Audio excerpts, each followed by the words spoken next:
Hello friends, आज हम class 12 chemistry chapter 13 amines इसमें एनसीईआरटी में पेज नंबर 396 पर ये इन टेक्स्ट क्वेश्चन दिए गए हैं। इन क्वेश्चन को आज हम सोल्व करेंगे। तो 13.4 क्वेश्चन है, arrange the following in increasing order of their basic strength. नीचे हमें कंपाउंड दे गए हैं, इनमें हमें इनके बेसिक स्ट्रेंथ के इंक्रीजिंग ऑर्डर के आधार पर इनको अरेंज करना है।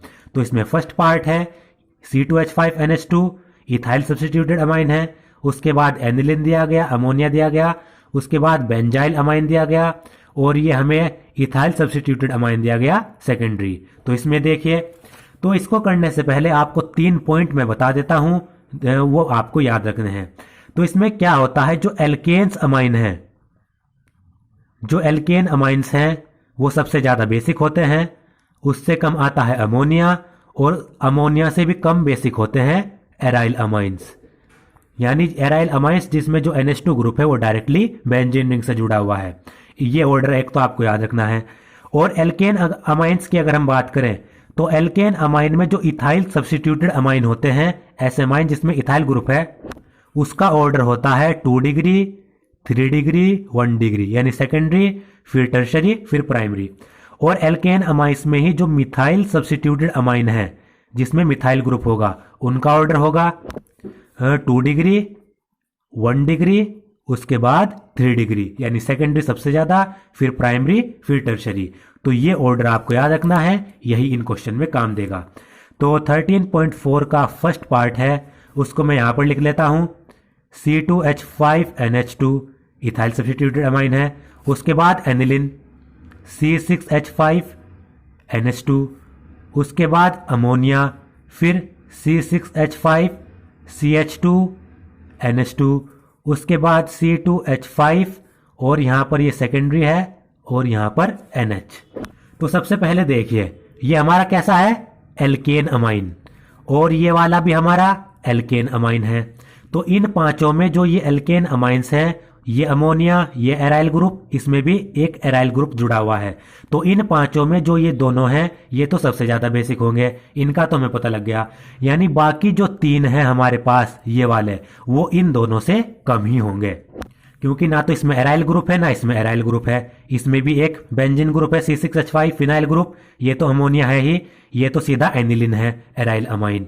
तो हमें एक बात पता लग गई कि जो ये 3 है ये इन दोनों से कम बेसिक होंगे। तो इन तीनों का ऑर्डर देख लेते हैं। तो इन तीनों में आप देखिए, ये क्या है, एराइल अमाइन, यानी इसमें NH2 ग्रुप सीधा बेंजीन रिंग से जुड़ा हुआ है, और ये है हमारा अमोनिया। तो इन दोनों में मैंने आपको क्या बताया, जो अमोनिया है वो एराइल अमाइन से ज्यादा बेसिक होती है। तो इन दो का हमें ऑर्डर पता लगा। NH3 जो है वो C6H5NH2 यानी एनिलिन से ज्यादा बेसिक है। इन दो का ऑर्डर पता लग गया। अब ये कहां पर फिट होगा ये देख लेते हैं। तो मुझे इंक्रीजिंग ऑर्डर में लगाना है, तो मैं ऐसे लिख लेता हूं C6H5NH2 अमोनिया से कम बेसिक होगा। अब ये देखिए, इस वाले ग्रुप में इसको मैं कैसे बना सकता हूं, ये फिनाइल ग्रुप यानी C6H5 ग्रुप, यहां पर ये CH2 और यहां पर ये NH2। तो इसमें आप देख सकते हैं, इसमें ये फिनाइल ग्रुप भी है जो -I इफेक्ट शो करेगा। -I का मतलब इलेक्ट्रॉन को अपनी तरफ खींचेगा, और ये CH2 ग्रुप +I यानी इलेक्ट्रॉन को ये अपने से दूर फेंकेगा। तो इसमें -I भी है और +I वाला भी है। लेकिन इसमें जो NH2 ग्रुप है वो डायरेक्टली इस CH2 ग्रुप से जुड़ा हुआ है जो इलेक्ट्रॉन को फेंक रहा है। तो ये CH2 ग्रुप क्या करेगा, इलेक्ट्रॉन को नाइट्रोजन की तरफ पुश करेगा और नाइट्रोजन पर इलेक्ट्रॉन की डेंसिटी बढ़ा देगा।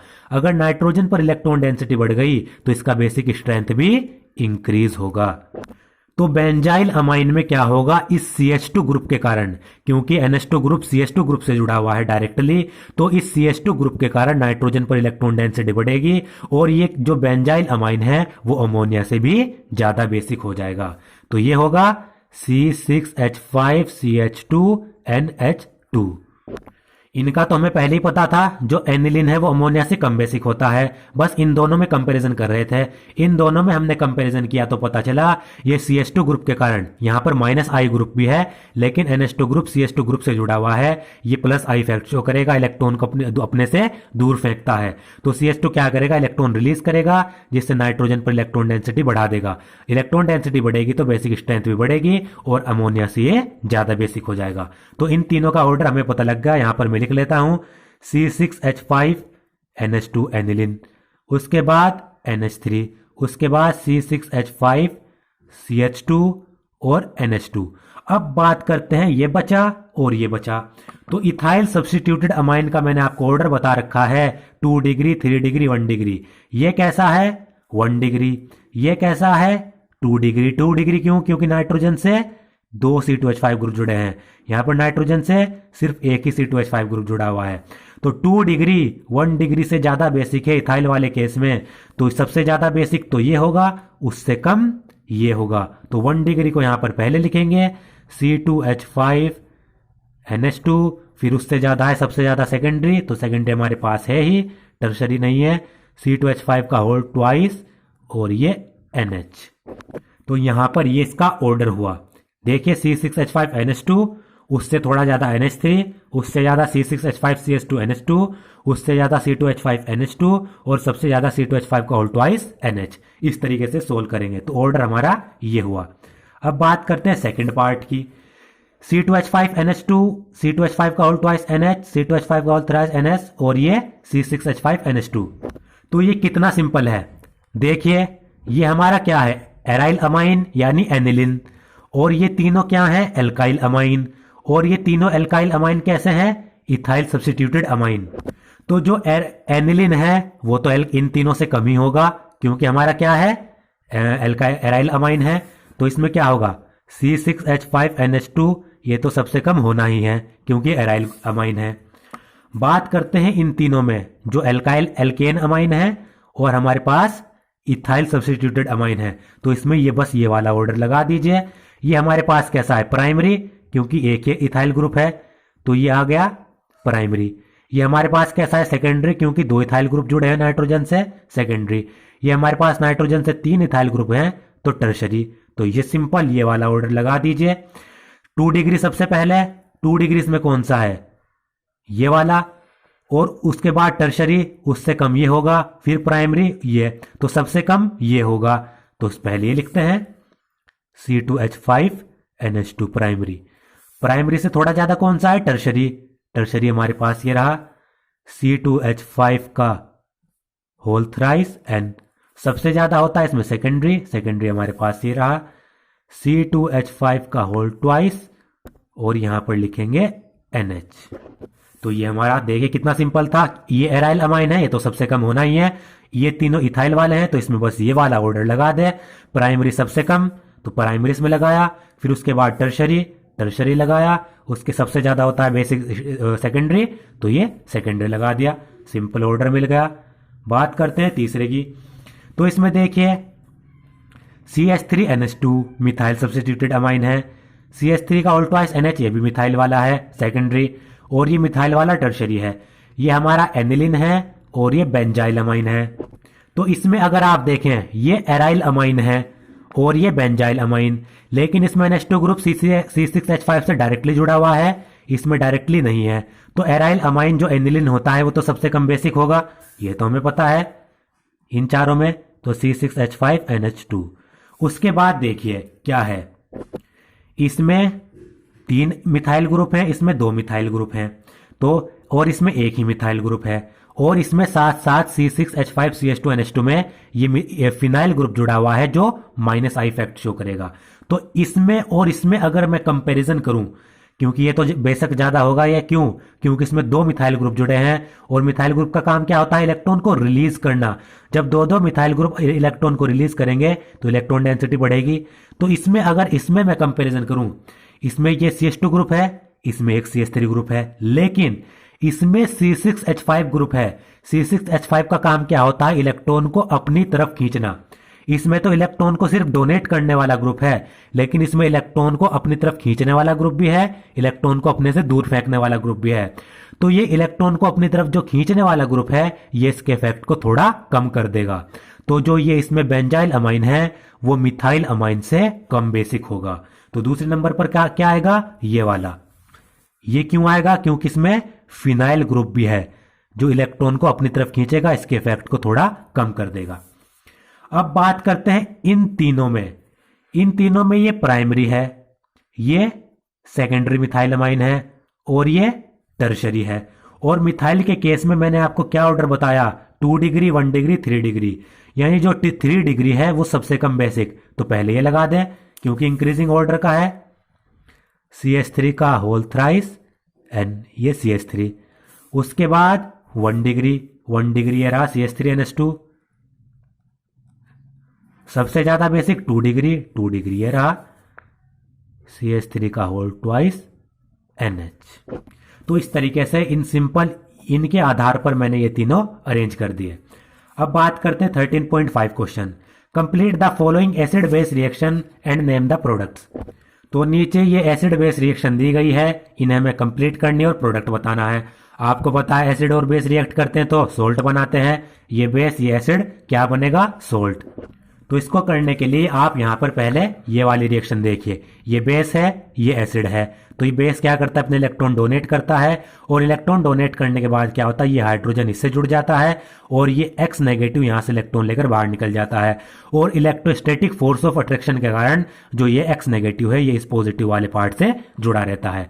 तो इस प्रकार से सोल्ट बनेगा। बस करना क्या है, NH2 में हाइड्रोजन जोड़ देना है, NH2 इलेक्ट्रॉन पेयर डोनेट करेगा तो इस पर पॉजिटिव चार्ज और ये X नेगेटिव इससे जुड़ा रहेगा। तो इसी तरीके से सिंपल हम ये प्रोडक्ट बना लेंगे। देखिए कैसे, तो यहां पर ये रहा इसका फर्स्ट पार्ट, तो इसमें मैं लिख लेता हूं इसे CH3 CH2 CH2 NH2, ये हमारा प्लस HCl।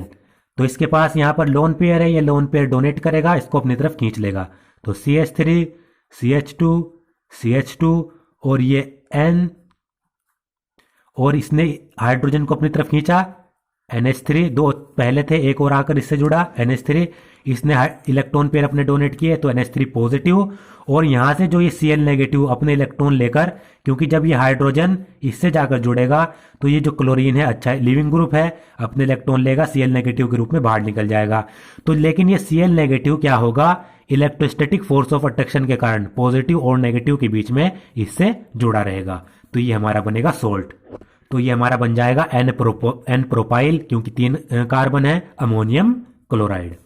इसी तरीके से सेकंड रिएक्शन, उसमें भी सोल्ट बनेगा, सिंपल है C2H5, ये यहां पर देखे C2H5 का whole thrice N plus HCl, इसमें भी वही है, नाइट्रोजन अपने इलेक्ट्रॉन देगा, इसको अपनी तरफ खींच लेगा तो ये क्लोरीन अच्छा लिविंग ग्रुप इलेक्ट्रॉन लेगा, Cl नेगेटिव के रूप में बाहर निकल जाएगा, तो C2H5 का होल थ्राइस NH, हाइड्रोजन इससे जोड़ा, इस पर पॉजिटिव की इसने इलेक्ट्रॉन डोनेट किए, Cl नेगेटिव इससे इलेक्ट्रोस्टैटिक फोर्स ऑफ अट्रैक्शन के कारण जुड़ा रहेगा।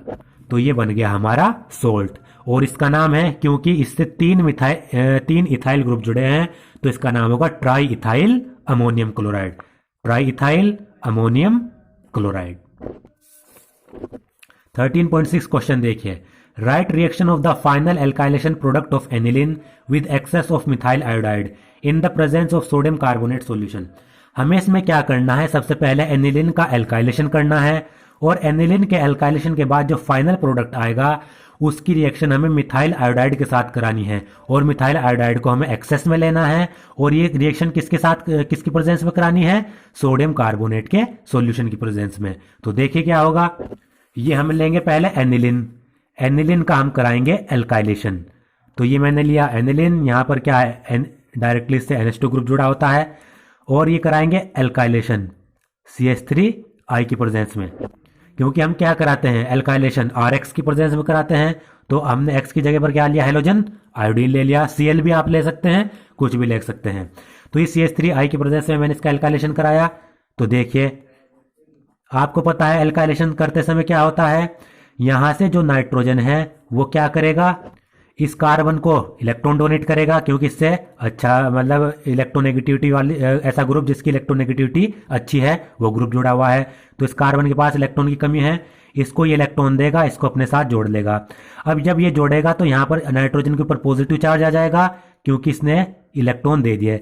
जब पॉजिटिव चार्ज आ जाएगा तो इलेक्ट्रॉन की कमी को पूरा करने के लिए क्या करेगा, एक हाइड्रोजन से इलेक्ट्रॉन ले लेगा, हाइड्रोजन को बाहर निकाल देगा।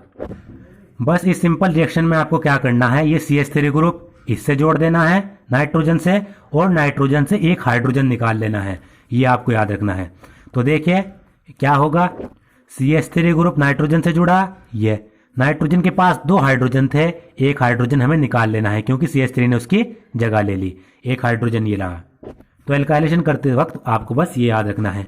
अब इसका, क्योंकि इसके पास एक और हाइड्रोजन है, एक बार फिर से इसका एल्काइलेशन कराएंगे। अब ये CH3 ग्रुप इस हाइड्रोजन की जगह पर जाकर जुड़ जाएगा। ये आपको सिंपल इस तरीके से याद रखना है। तो NCH3, ये हाइड्रोजन निकलेगा उसकी जगह पर CH3। तो ये हमारा प्रोडक्ट बना, फाइनल एल्काइलेशन प्रोडक्ट। इसका नाम है NN डाइमिथाइल एनिलिन, क्योंकि 2 मिथाइल ग्रुप है तो NN डाइमिथाइल एनिलिन, ये हमारा नाम हुआ। अब इसका करेंगे हम एक्सेस मिथाइल आयोडाइड के साथ, इसकी हम रिएक्शन कराएंगे सोडियम कार्बोनेट सॉल्यूशन की प्रेजेंस में। तो ये हमने लिया यहां पर NN डाइमिथाइल एनिलिन, ये CH3 ग्रुप इससे जुड़े हुए हैं। इसका हम एक्सेस CH3I यानी एक्सेस मिथाइल आयोडाइड के साथ इसके हम रिएक्शन करा रहे हैं। अब होगा क्या, जब इसका हम मिथाइल आयोडाइड के साथ इसकी रिएक्शन कराएंगे तो ये नाइट्रोजन इसके पास अभी भी लोन पेयर है, वो इसको डोनेट करेगा और डोनेट करने के बाद यहां पर सोल्ट बन जाएगा, क्योंकि हाइड्रोजन तो नाइट्रोजन के पास है नहीं कि वो इलेक्ट्रॉन खींच ले, तो यहां पर होगा सोल्ट। ये CH3 ग्रुप इस नाइट्रोजन से जाकर जुड़ जाएगा। तो देखिए यहां पर ये मैंने लिखा नाइट्रोजन के पास पहले CH3 ग्रुप 2 जुड़े थे, एक और जुड़ा, तो यहां पर मैं क्या लिख सकता हूं, CH3 का होल थ्राइस, क्योंकि 2 ग्रुप पहले थे, एक अब जुड़ गया तो 3 ग्रुप जुड़े हुए हैं। नाइट्रोजन ने इस कार्बन को इलेक्ट्रॉन डोनेट किया, इससे इसके ऊपर पॉजिटिव चार्ज आ गया। अब ये I नेगेटिव के रूप में जो निकलेगा, क्योंकि मिथाइल ग्रुप इससे जाकर जुड़ा, तो ये I क्या करता है, आयोडीन अच्छा लिविंग ग्रुप है, अपने इलेक्ट्रॉन लेता है यहां से और I नेगेटिव के रूप में बाहर निकल जाता है। अब इलेक्ट्रोस्टैटिक फोर्स ऑफ अट्रैक्शन के कारण I नेगेटिव भी इससे यहां पर जुड़ा रहेगा, यानी यहां पर सोल्ट बन जाएगा। तो इसका नाम होता है NNN ट्राई मिथाइल एनिलियम आयोडाइड, ये बन गया सोल्ट। अब जब हम इसकी रिएक्शन कराते हैं Na2CO3 की प्रेजेंस में, Na2CO3 भी तो है यहां पर, इसकी प्रेजेंस में करानी है, तो ये क्या करेगा, NNN ट्राइमिथाइल एनिलियम आयोडाइड Na2CO3 के साथ रिएक्ट करेगा और यहां पर क्या बना लेगा, एनिलियम कार्बोनेट बना लेगा। देखिए ये बेंजीन रिंग, यहां पर ये N पॉजिटिव और यहां पर ये CH3 का होल थ्राइस इससे जुड़े हुए हैं, ये इसके 2 मोल होंगे और इससे क्या होगा, जो कार्बोनेट आयन है वो यहां पर इससे जुड़ जाएगा। तो ये हमारा फाइनल प्रोडक्ट बनेगा, यानी इसकी रिएक्शन NNN ट्राइमिथाइल एनिलियम आयोडाइड की रिएक्शन जब हमने Na2CO3 के साथ कराई, क्योंकि उसमें Na2CO3 भी है सॉल्यूशन में, तो क्या बन जाएगा, हमारा ये कार्बोनेट बन जाएगा। इसका नाम होता है NNN ट्राइमिथाइल एनिलियम कार्बोनेट। बस होगा क्या, इसकी 2 यूनिट के साथ कार्बोनेट आयन यहां पर जुड़ जाएगा, CO3 2 नेगेटिव, और हमारा फाइनल प्रोडक्ट ये बनेगा। तो ये रिएक्शन आपको याद रखनी है। अब 13.7 क्वेश्चन है, right chemical reaction of aniline with benzoyl chloride and right the name of the product obtained. हमें क्या करना है, एनिलिन की रिएक्शन बेंजोइल क्लोराइड के साथ करानी है और प्रोडक्ट जो आएगा उसका नाम भी लिखना है। तो देखिए यहां पर 13.7 ये हमारा क्वेश्चन है। एनिलिन इस तरीके से बना लेता हूं मैं यहां पर, और यहां पर ये हमारा बना एनिलिन NH2 को मैं कैसे लिख लेता हूं यहां पर, क्योंकि एनिलिन कैसे होता है, हम सिंपल इस तरीके से बनाते हैं NH2, तो ये मैंने थोड़ा घुमा कर लिख दिया इस तरीके से। ये हमारा एनिलिन है, बेंजोइल क्लोराइड के साथ इसकी हम रिएक्शन कराएंगे। तो देखिए यहां पर ये हमारा बेंजीन और यहां पर होगा C डबल बॉन्ड OCl, ये हमारा कहलाता है बेंजोइल क्लोराइड। अब देखिए इसमें क्या है, इस कार्बन पर ये भी क्लोरीन अच्छा इलेक्ट्रोनेगेटिव एलिमेंट, ऑक्सीजन पर ये भी अच्छा इलेक्ट्रोनेगेटिव एलिमेंट, यानी इस कार्बन के पास इलेक्ट्रॉन की कमी है, तो इस रिएक्शन में होगा क्या, ये नाइट्रोजन इस कार्बन को अपने इलेक्ट्रॉन देगा, जिससे ऑक्सीजन पहले तो इलेक्ट्रॉन खींचेगा, फिर वापस से इन इलेक्ट्रॉन की बैक बॉन्डिंग करेगा, और जो ये क्लोरीन है अच्छा लिविंग ग्रुप है, ये अपने इलेक्ट्रॉन लेगा और यहां से बाहर निकल जाएगा और ये दोनों यूनिट आपस में जुड़ जाएंगी। ये रिएक्शन होती है बेस की प्रेजेंस में, ये आपको याद रखना है। तो देखिए कैसे,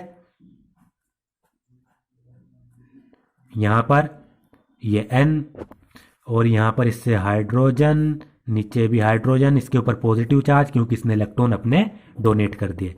और यहाँ पर CO ग्रुप बचा है क्योंकि क्लोरीन तो निकल गया बाहर, तो CO ग्रुप इससे नाइट्रोजन से जुड़ जाएगा यहाँ पर। और इससे क्या जुड़ी हुई है CO ग्रुप से? एक बेंजीन रिंग। तो इसको मैं इस तरीके से लिख देता हूँ, यानी इसको भी थोड़ा मैंने घुमा कर लिख दिया इस तरीके से, ये वाला ग्रुप। अब आपको पता होगा क्या, नाइट्रोजन के पास इलेक्ट्रॉन की कमी है, नाइट्रोजन को चाहिए इलेक्ट्रॉन, तो ये एक हाइड्रोजन से अपने इलेक्ट्रॉन खींच लेगा और हाइड्रोजन को यहाँ से बाहर निकाल देगा। तो फाइनल प्रोडक्ट हमारा क्या बनेगा? यहाँ पर आप देखिए NHₐO, ये बना हमारा फाइनल प्रोडक्ट। ये होता है एन फिनाइल बेंजामाइड। ये हमारा बना एन फिनाइल बेंजामाइड, क्योंकि हमारा फिनाइल ग्रुप इससे जुड़ा हुआ है और इधर ये बेंजामाइड, तो एन फिनाइल बेंजामाइड इसका नाम होगा। ये नाइट्रोजन ने इस कार्बन को इलेक्ट्रॉन दिए, ये इसने इलेक्ट्रॉन खींचे, वापस से बैक बॉन्डिंग की, क्लोरीन अच्छा लिविंग ग्रुप है, अपने इलेक्ट्रॉन लेगा, बाहर निकलेगा। ये बाकी बचे दोनों यूनिट आपस में जुड़ जाएंगे, नाइट्रोजन और कार्बन यहाँ से है।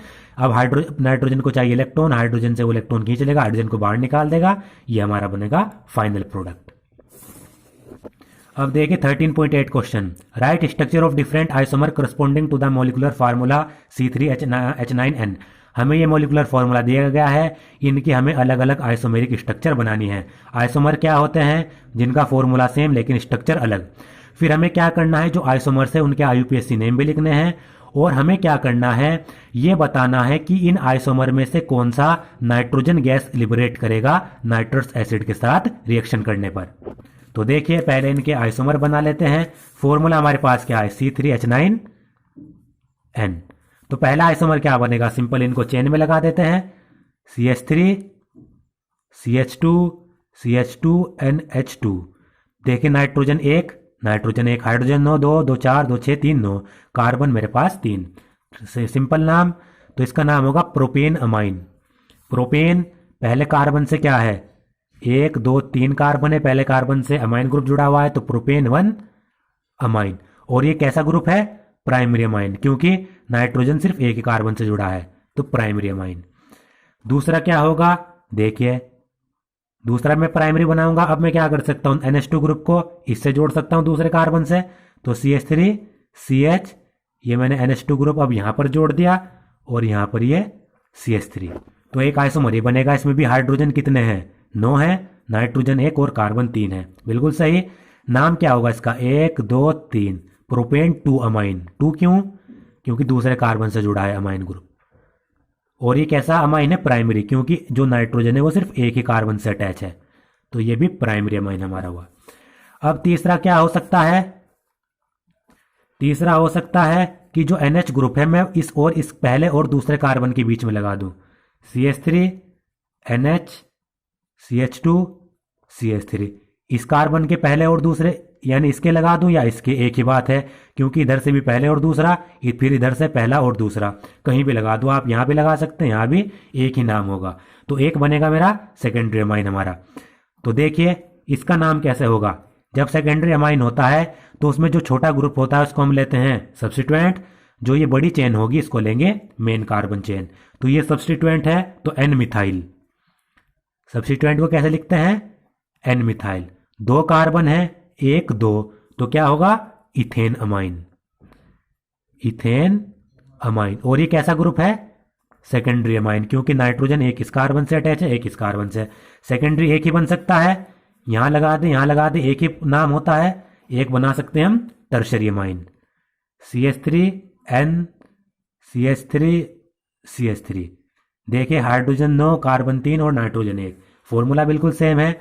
अब इसमें क्या करते हैं? टर्शरी में 2 को लेते हैं सब्स्टिट्यूएंट, 1 को लेते हैं मेन चेन। तो इसको लिया मैंने मेन चेन, इन दोनों को लिया सब्स्टिट्यूएंट। तो क्या होगा? NN डाइमिथाइल, क्योंकि 2 सब्स्टिट्यूएंट लेने हैं, तो NN डाइमिथाइल। और ये हो जाएगा एक ही कार्बन है, तो मीथेन अमाइन। Methane amine. और ये कैसा है? टर्शरी। अब ये हो गए इनके नाम। अब हमें बताना है कि कौन सा आइसोमर नाइट्रस एसिड के साथ ट्रीटमेंट करने पर नाइट्रोजन गैस को लिबरेट करता है। तो इसके लिए मैंने आपको रिएक्शन कराई थी ये वाली। इसमें मैंने बताया था जो प्राइमरी एलिफेटिक या प्राइमरी एरोमेटिक अमाइंस होते हैं वो नाइट्रोजन गैस लिबरेट करते हैं HNO2 के साथ, सेकेंडरी और टर्शरी अमाइंस नहीं करते। तो बस इसमें देख लेना है प्राइमरी कौन से हैं, ये प्राइमरी और ये प्राइमरी। तो क्या करेंगे, ए एंड बी क्या करेंगे, N2 गैस को लिबरेट करेंगे। बस आपको याद रखना है जो प्राइमरी अमाइंस होते हैं चाहे एलिफेटिक हो चाहे एरोमेटिक, वही HNO2 के साथ रिएक्ट करने पर क्या करते हैं, यानी नाइट्रस एसिड के साथ रिएक्ट करने पर नाइट्रोजन गैस को लिबरेट करते हैं। तो ए और बी प्राइमरी है, तो इसका आंसर हुआ ए और बी।